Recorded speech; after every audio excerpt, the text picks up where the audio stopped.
Hello friends, welcome to Mrs home cook. இன்றைக்கி நம்ம சேனலில் ஒரு சூப்பரான பருப்பு கத்திரிக்காய் கூட்டு எப்படி பண்ணுறதுன்னு பார்க்கலாம்.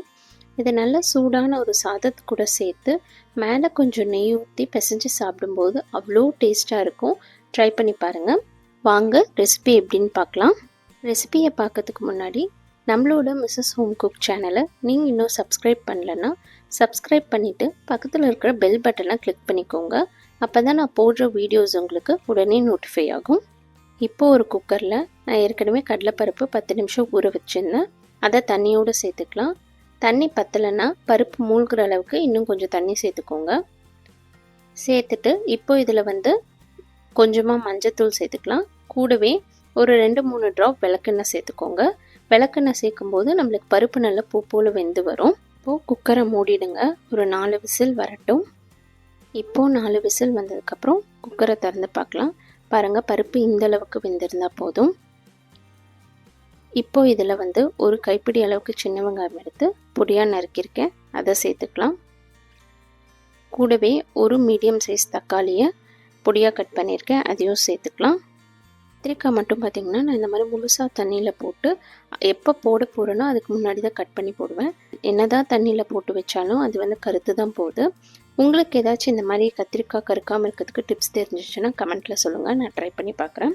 கத்திரிக்காய் சேர்த்ததுக்கப்புறம் இப்போ கூட்டுக்கு தேவையான மசாலா பொருட்கள் சேர்த்துக்கலாம்.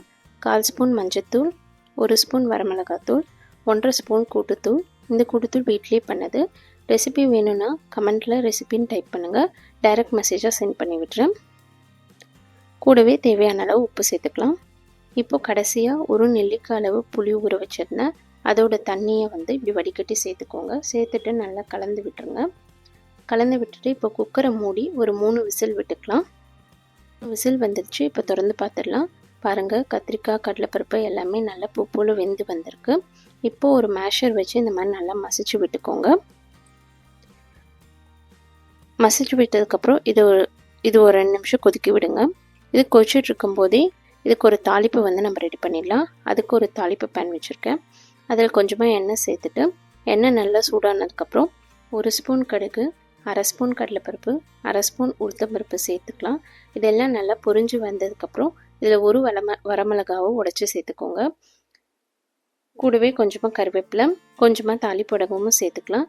எல்லாம் நல்லா செவந்து வந்ததுக்கப்புறம் ஸ்டவ் ஆஃப் பண்ணிவிடுங்க.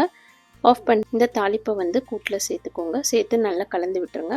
அவ்வளோதான், நம்மளோட சூப்பர் பருப்பு கத்திரிக்காய் கூட்டு செம்மையாக ரெடி ஆகிடுச்சு. நீங்களும் நான் சொன்ன மாதிரியே ட்ரை பண்ணி பாருங்கள். ட்ரை பண்ணி பார்த்துட்டு எப்படி இருந்துச்சுன்னு கமெண்ட் பண்ணுங்கள். இந்த வீடியோ உங்களுக்கு பிடிச்சிருந்துச்சுன்னா நம்மளோட மிஸ்ஸஸ் ஹோம் குக் சேனலை லைக், ஷேர் அண்ட் சப்ஸ்கிரைப் பண்ணிக்கோங்க. நெக்ஸ்ட் இதே மாதிரி ஒரு சூப்பரான ரெசிபியோடு நான் உங்களை மீட் பண்ணுறேன். தேங்க்ஸ் ஃபார் வாட்சிங்.